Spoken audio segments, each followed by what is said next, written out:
Mesdames, Messieurs, bienvenue. Au cœur de cette émission, la loi portant interdiction de l'utilisation du sachet plastique en République du Bénin. Eh bien, tout le monde reste unanime sur la chance pour le Bénin d'avoir voté en 2017 cette loi, encore plus sur l'absence de répression toujours annoncée mais presque jamais mise en application. Eh bien, face à une volonté politique un peu faible, les défenseurs de l'environnement désespèrent. Aujourd'hui, pour en parler, je reçois pour vous Bertin Bossou. Il est directeur de la gestion des pollutions et nuisances à la Direction générale de l'environnement et du climat au ministère du cadre de vie et du développement durable.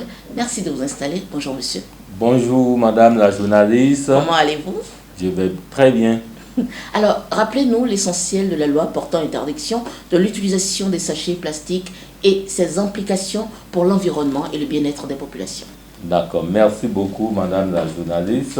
Je tiens à rappeler que c'est la loi 2017-39 du 26 décembre 2017 portant interdiction de la production, de l'importation, de l'exportation, de la commercialisation, de la détention, de la distribution, de l'utilisation de sachets en plastique non biodégradable en République du Bénin.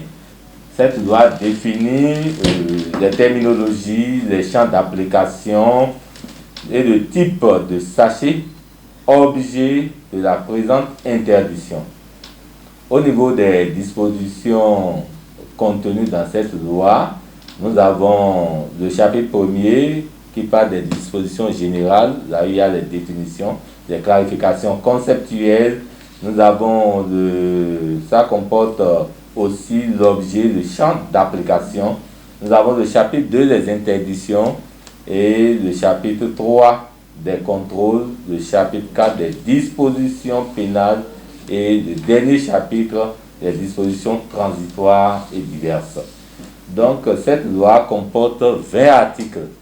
Donc au nombre de ces articles, je peux peut-être citer quelques articles tels que l'article 13 qui dit « Quiconque commercialise, distribue et ou détient les sachets en plastique en contravention des dispositions de l'article 4 de la présente loi est puni d'une amende de 100 000 à 5 millions de francs CFA et d'une peine d'emprisonnement de 3 à 6 mois.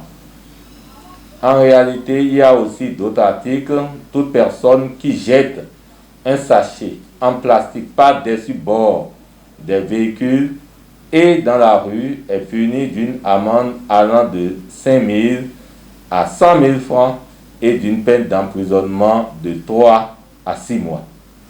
Et le conducteur est toujours puni par une amende de 20 000 francs. Donc voilà quelques articles saillants des dispositions pénales de la présente loi.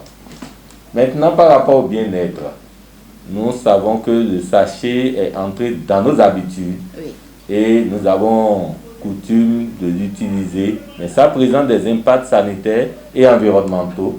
Au nombre de ces impacts environnementaux, nous avons la pollution esthétique du cadre de vie, parce que les carnivores sont jonchés de ces sachets, ça crée des inondations.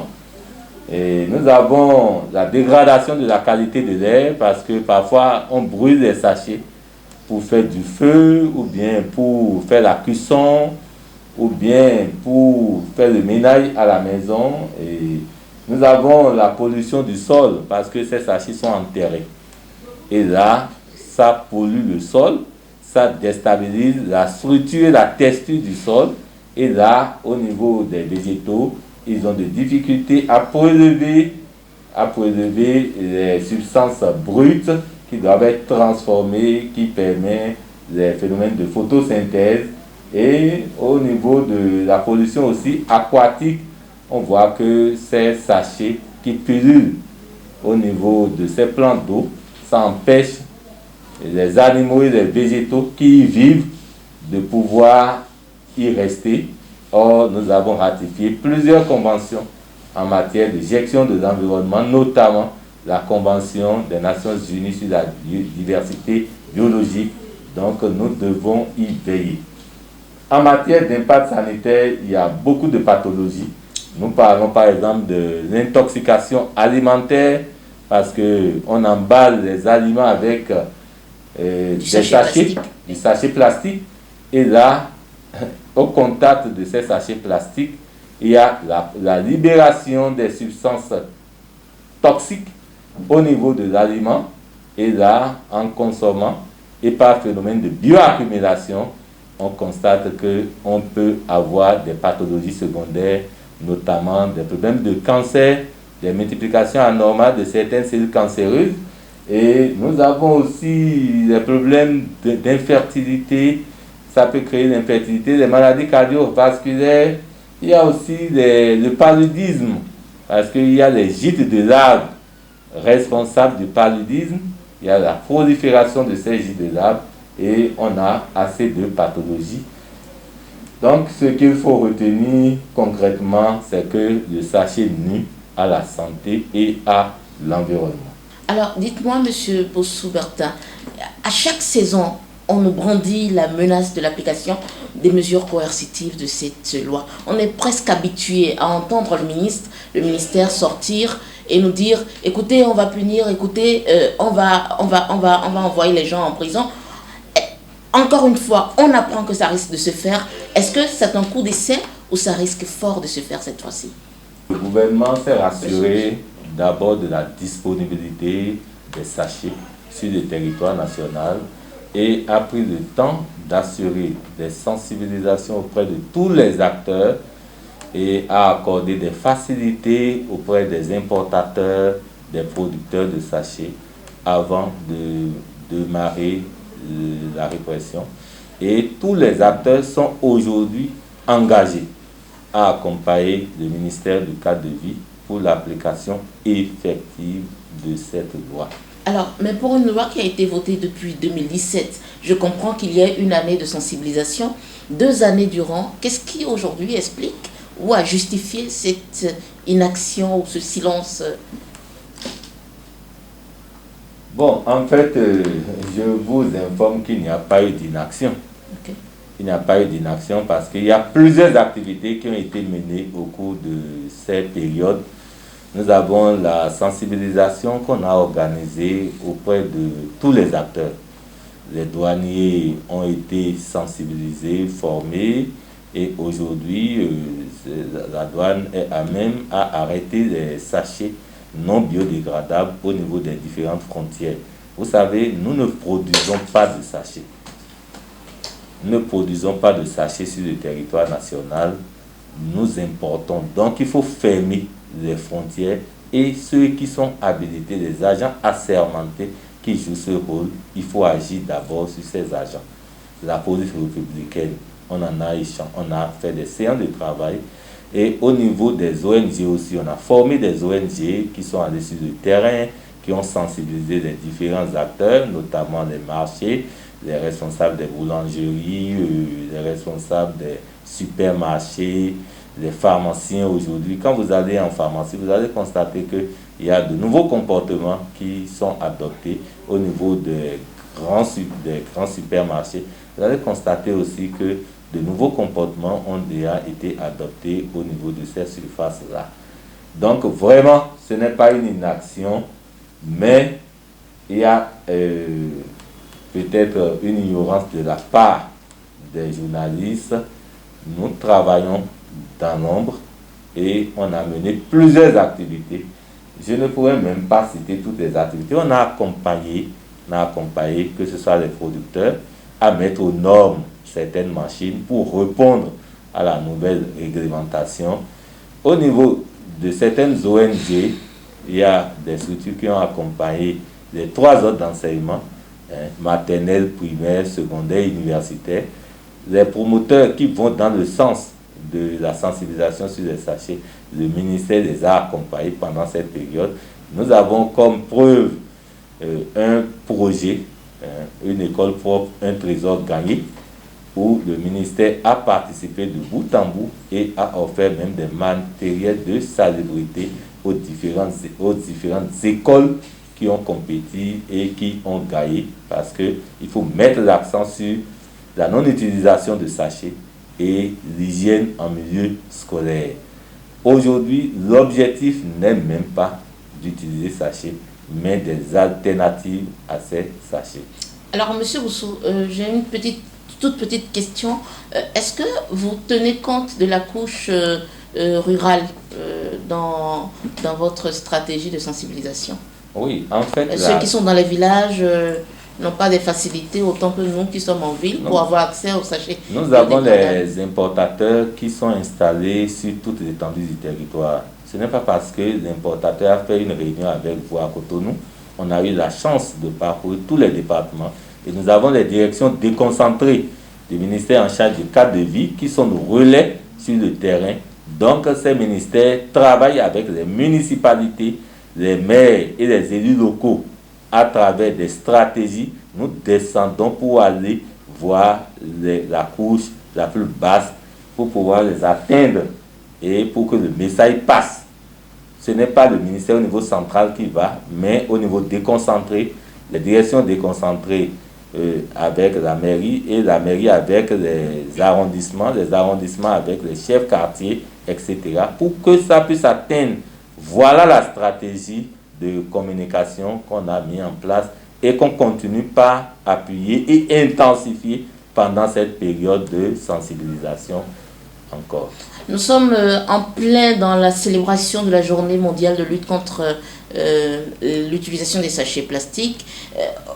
C'est clair que la véritable problématique qui va se poser, c'est est-ce que oui ou non, nous allons passer à la phase répressive de cette loi? Vous me direz oui. Alors aujourd'hui, comment va se faire cet énième assaut que vous allez bientôt lancer?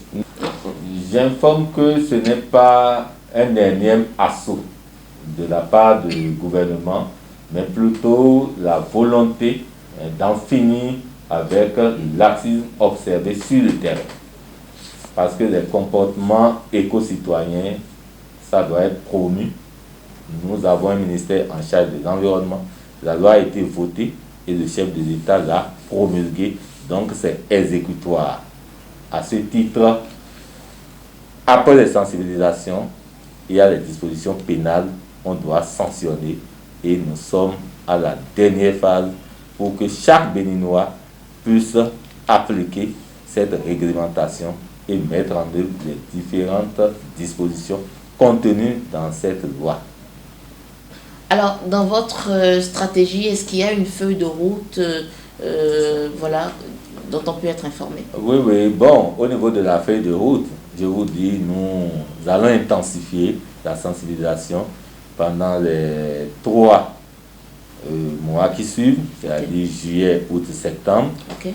Et on va quand même assécher certaines poches, notamment au niveau des frontières, au niveau des grossistes, parce que c'est au niveau de l'entrée, au niveau des entrées surtout, que le problème se pose. S'il n'y a pas entrée de sachets, ça veut dire qu'il n'y aura pas la vente de sachets prohibés. Donc on va mettre l'accent sur ces endroits, sur ces différentes frontières. Et après, on passera à la répression qui démarre en octobre. Voilà. Non, ça n'a pas de fin. La loi est exécutoire. La loi est exécutoire, mais M. Rousseau, vous savez qu'on est en train d'approcher une période un peu sensible politiquement, la présidentielle 2021. Est-ce que pour des intérêts politiciens, ça ne risquerait pas d'être reporté encore, M. Rousseau? Non, en fait, par rapport, nous sommes des techniciens.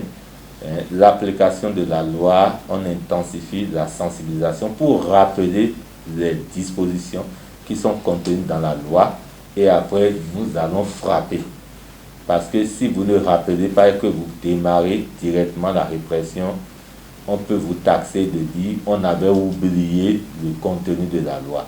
Maintenant que le contenu va être rappelé, on en avait fait et on continue toujours de faire et on va encore intensifier.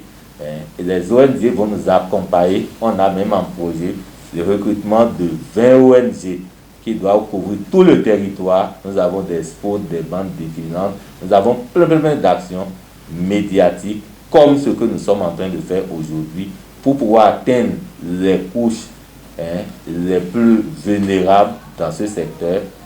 Et là, on n'a plus à parler de la répression démarre et un adage dit nul n'est censé ignorer la loi. Les municipalités sont averties. Donc ça veut dire quoi? Ça donne aux arrondissements, au niveau des chefs quartiers ou bien des chefs villages qui vont sensibiliser les administrés à ce que le respect force reste à la loi. Ok. Mesdames, Messieurs, voilà, nous sommes presque au terme de cette émission. Monsieur Bertin Bosso, vous êtes directeur de la gestion des pollutions et nuisances à la Direction générale de l'environnement et du climat. Vous l'avez annoncé, la répression risque de démarrer d'ici octobre-décembre 2020. Un message à passer ou un appel à lancer? L'appel que je lance à la population béninoise, c'est de respecter les dispositions contenues dans la loi. C'est de respecter les dispositions contenues dans la loi. On n'a pas besoin, parce qu'on ne nous prescrit pas sachet à la pharmacie, ni à l'hôpital. Donc, on peut utiliser les alternatives. Donc, adoptons le sachet tue. Adoptons les comportements éco-citoyens pour vivre dans un environnement sain. Un cadre de vie sain permet un développement durable. Je tiens à rappeler que nul n'est censé ignorer la loi. Que vous soyez n'importe où et que vous avez des problèmes, les portes du ministère du cadre de vie sont grandement ouvertes et nous sommes là pour accompagner les importateurs, les producteurs de sachets biodégradables à accompagner ceux qui vont aller dans le domaine des alternatives aux sachets plastiques non biodégradables, tels que les sacs réutilisables, la confection des sacs en tissu, en vannerie et les valorisations au niveau des sachets non homologués qui sont sur le territoire national pour que le Bénin soit débarrassé des déchets de sachets plastiques. Nous avons des centres de valorisation. Nous avons des centres de valorisation qui sont installés sur le territoire national. Nous allons ramasser tout ce qui concerne les sachets non homologués et on pourra les traiter selon un protocole respectueux de l'environnement pour que le Bénin d'ici soit débarrassé des déchets toxiques. Merci à vous. Vous devez aussi nous aider dans les sensibilisations à travers vos collègues pour que ça puisse atteindre les basses couches, les communautés rurales, comme vous venez de le dire. On ne cessera jamais assez d'en parler. Je vous remercie. Et voilà, nous sommes au terme de cette émission. Plus de laxisme sur le terrain après la sensibilisation. L'application des mesures coercitives s'annonce. Le sachet tue. Monsieur Bertin Bosso, directeur de la gestion des pollutions et nuisances à la Direction générale de l'environnement et du climat, le dit, adoptant les comportements éco-citoyens et il rappelle que nul n'est censé ignorer la loi. Mesdames, Messieurs, merci de nous avoir suivis.